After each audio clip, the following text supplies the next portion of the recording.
Hey, what's up, everyone? If you see my videos frequently, you know that I tend to really enjoy stuff that is kind of old school, classic, traditional, and a little out of the ordinary sometimes. Now, also know I like kind of, knives like, switchblades and things of that nature, but I equally enjoy classic knives. And, there's a lot of different classic knife patterns. There are like toothpick knives, there are Stockmans, sod busters, lots of different kinds. My favorite one, probably without a doubt, I would say, is the Congress knife. So we have here is just your basic Congress knife. This one is a rather inexpensive one. This is made by Boker.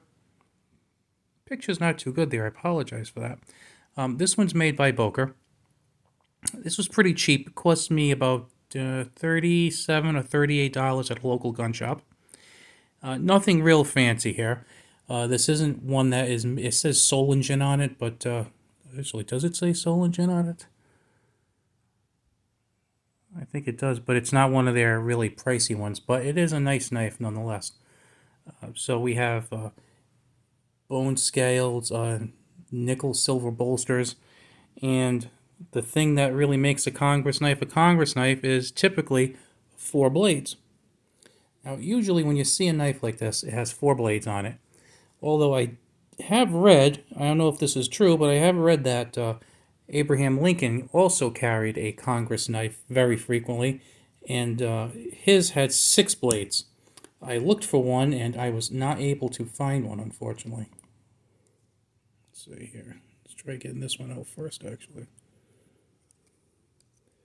Looks like something's going on here. I'm not able to pull this blade out over here, but for some reason, I don't know why. That's weird. But I'll show you a little bit here. Right here is a sheep's foot blade, and here we have yet another sheep's foot blade, and this is a coping blade. I'm thinking this one's the drop point blade. Not sure why that isn't opening right now. So that's a pretty common combination. I have more than what you see here, but typically they would have two sheep's foot blades and maybe two drop points or whatnot. When I use these, I tend to use the sheep's foot blades the most. Can't really tell you why. I just like them. Maybe it's because they come out the quickest. I don't know. There's a few reasons I like this though. It's kind of like the original multi-tool because it does have four tools on it. Of course, it's kind of the same tool, but not really because I kind of think of knives like a gun. To be honest with you, each knife is a tool. Excuse me. Each gun is a tool, but it has its special uses. If you want to go shoot some clays, you're not going to use a 22 pistol. You're going to use a shotgun and some birdshot and maybe a slightly longer barrel. If you're going to, go target shooting some cans, you're probably not going to use a 50 Beowulf. Might be better to go with the 22 LR. So you get the idea. The right tool for the right job. And that's kind of the way I look at these knives, is that they have four different knives, or at least three different knives. One might be duplicated, and each one it has its own jobs that it's good for. Now you can press a knife into action to do lots of different stuff, but like I said, you have kind of like a specialty tool set here, and some are better for certain things. So we have this one here. This one was a cheapie, actually. This is a Rough Rider knife, and I've done some videos on Rough Rider in the past. This cost me about maybe $19 or $20. It has some small pieces of stone mixed in here. You can see there's some abalone there. They got some mother of pearl. They basically the way I think they do this is they kind of have scraps that they stick in that they can't really do anything else, and they call it part of their stonework line. Doesn't bother me though. I think they're pretty cool. Opens and closes very easy. Came nice and sharp. Sharpens easy. So over here we can see that we have looks like a pen knife here. Small drop point here. Oh, I'm sorry, drop point. It looks like it would be over here actually. Don't mind me. And then we have a sheep's foot. So you can see this selection's a little bit different, but it still has the four blades. I actually have another Heritage. Oh, excuse me. I'm thinking of the Heritage Gun Company, but I actually have another Rough Rider knife that has 5 blades. Wouldn't really call it a Congress knife though, but certainly has some similarities, and that's pretty cool. But I figured because it's kind of a little different, I kind of leave it there. And then we have this guy. I thought this would be funny to pull out. I believe this is also a Rough Rider, and as you can tell, it's tiny.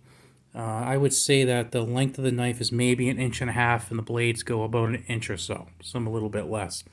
So, as you can imagine, that was pretty cheap. Sharp enough if you needed it to call it into work. If you really needed to, if you were stuck and that was the only knife you had, poor you. I mean, it could do little jobs for you, like opening a package or something like that. I wouldn't want it to be my only knife, and to be honest with you, I have never carried it. I just kind of bought it as a cool little thing because it was on sale for like $5.99. I had picked up a couple of other knives, so I thought I'd give it a shot. And it's kind of funny because when I actually bought that knife, I looked at the reviews, and it got some poor reviews because people were saying it was too small. Think about this for a second. It's too small. They said it was mini. They gave the dimensions, and they have knives that look just like that are like twice or 3 times the price that don't say mini. You should kind of figure, it's might be kind of mini. I don't know.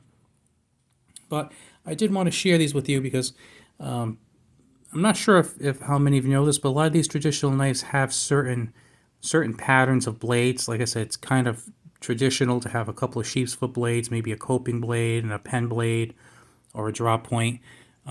This one is a little out of the ordinary as far as tradition goes. This is closer to the traditional styling, especially when you can get the 4th blade up. I don't know what's going on with that. Probably need some oil or something. But like I said, cool nonetheless.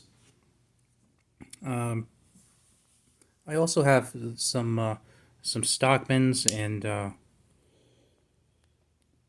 and whatnot, and like I said, they're useful. I mean, it might be time you need a spay blade for something.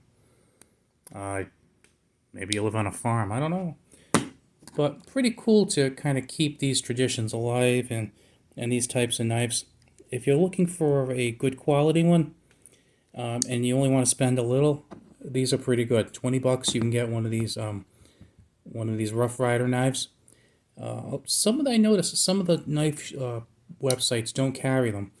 I don't think I've ever seen one of these on Blade HQ, but I see them all the time on Smoky Mountain Knife Works, and a lot of times they have excellent sales.